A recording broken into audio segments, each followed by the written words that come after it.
নমস্কার বন্ধুরা, এই স্টোরি চ্যানেলে আরও একটা নতুন ভিডিওতে আপনাদের সবাইকে স্বাগত জানাই। আমার আজকের রেসিপি মশলাদার পটল। নামটা শুনেই নিশ্চয়ই বুঝতে পারছেন পটলটা একদম মশলাদার হবে, খেতেও কিন্তু দারুণ। ভাতের সঙ্গে হোক কিংবা রুটির সঙ্গে খেতে কিন্তু দুর্দান্ত লাগবে। পুরো ভিডিওটা স্কিপ না করে দেখতে থাকুন, আশা করি ভালো লাগবে।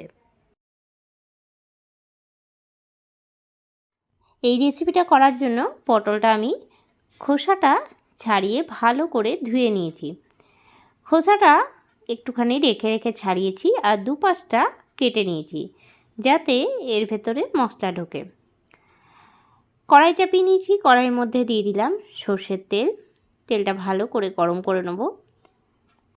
তেলটা ভালো করে গরম হয়ে গেলে তেলের মধ্যে দিয়ে দিচ্ছি ভালো করে ধুয়ে রাখা পটলটা দিয়ে নাড়িয়ে নেব।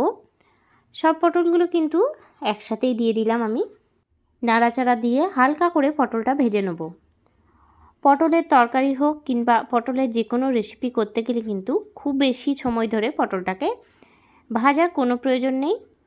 পটল বেশি ভাজলে এর কালারটাও চেঞ্জ হয়ে যায় আর ভাজার পরে একদম কিন্তু চিপসে যায় বা নেতিয়ে যায়, যেটাই আমরা বলে থাকি না কেন। তার জন্য পটলটাকে হালকা করে ভেজে নিলেই কিন্তু ভালো হয়। হালকা করে ভেজে নেওয়ার পর পটলটা আমি তুলে রাখছি অন্য একটা বাটির মধ্যে। পটলটা ভেজে তুলে রাখার পর ওই তেলের মধ্যেই ফোড়নে দিয়ে দিচ্ছি গোটা জিরে হাফ চা চামচ আর দিয়ে দিলাম একটা শুকনো লঙ্কা। ফোড়নটা ভালো করে রেডি হয়ে গেলে এর মধ্যে দিয়ে দিচ্ছি বেটে রাখা পেঁয়াজ।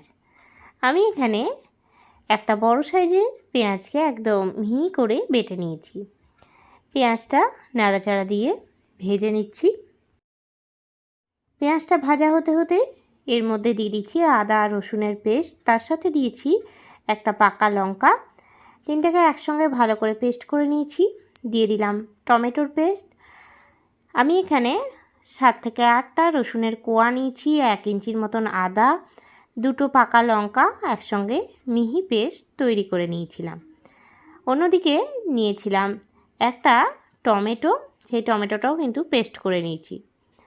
এরপর দিয়ে দিচ্ছি এর মধ্যে হাফ চা চামচ হলুদের গুঁড়ো, পরিমাণ মতন লবণ আর দিলাম কাশ্মীরি লঙ্কার গুঁড়ো 1 চা চামচ, দিয়ে দিলাম জিরে গুঁড়ো 1 চা চামচ। সব মশলা দিয়ে নেওয়ার পর ভালো করে নাড়াচাড়া দিয়ে কষিয়ে নেব। গ্যাসের ফ্লেমটা এই সময় লো টু মিডিয়ামে রেখেছি। বেশ কিছুক্ষণ সমানে নাড়িয়ে মশলাটা কষিয়ে নিতে হবে।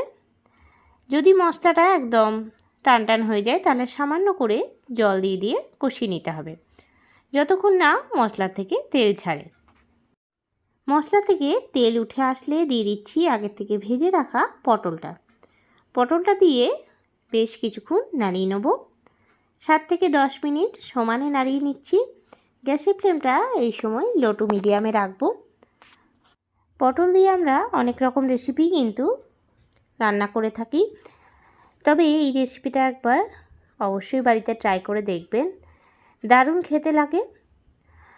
বেশ কিছুক্ষণ কষিয়ে নেওয়ার পর সামান্য জল দিয়ে ভালো করে নাড়িয়ে নিচ্ছি। দিয়ে দেবো একটা চাপা ঢাকা পটলটা সেদ্ধ হওয়ার জন্য। বেশ কিছুক্ষণ পরে ঢাকনা খুলে আবারও আমি নাড়িয়ে নেব। এখন কিন্তু পটলটা সম্পূর্ণভাবে সেদ্ধ হয়ে গেছে। এই মশলা পটলটা কিন্তু একদম টান টান হবে, খুব বেশি ঝোল রাখবো না। নামাবার আগে দিয়ে দিচ্ছি সামান্য পরিমাণে চিনিটা দিয়ে একবার নাড়িয়ে নিচ্ছি। তৈরি হয়ে গেল আমার আজকের রেসিপি মশলা পটল। কেমন লাগলো রেসিপিটা অবশ্যই জানাবেন। একদম সহজেই কিন্তু এই রেসিপিটা তৈরি করে নিতে পারেন। পরিবেশনের জন্য ডিশের মধ্যে তুলে নিচ্ছি। রুটি, পরোটা কিংবা ভাত যে কোনো কিছুর সাথেই এই মশলা পটলটা আপনারা পরিবেশন করতে পারেন। একদম অন্যরকম স্বাদের আর খেতেও কিন্তু খুবই সুন্দর। একবার অবশ্যই ট্রাই করবেন আর আমাকে কমেন্ট করে জানাবেন আজকের রেসিপিটা আপনাদের কেমন লাগলো। আজকের এই রেসিপিটা আপনাদের ভালো লেগে থাকলে লাইক করবেন, শেয়ার করবেন। এই চ্যানেলে নতুন বন্ধু হয়ে থাকলে চ্যানেলটা সাবস্ক্রাইব করে দেবেন আর যারা ফেসবুক পেজ থেকে দেখছেন অবশ্যই পেজটাকে ফলো করে দেবেন। আবারও নতুন কোনো রেসিপি নিয়ে হাজির হব। সঙ্গে থাকুন আর দেখতে থাকুন। সবাই ভালো থাকবেন, সুস্থ থাকবেন। ধন্যবাদ।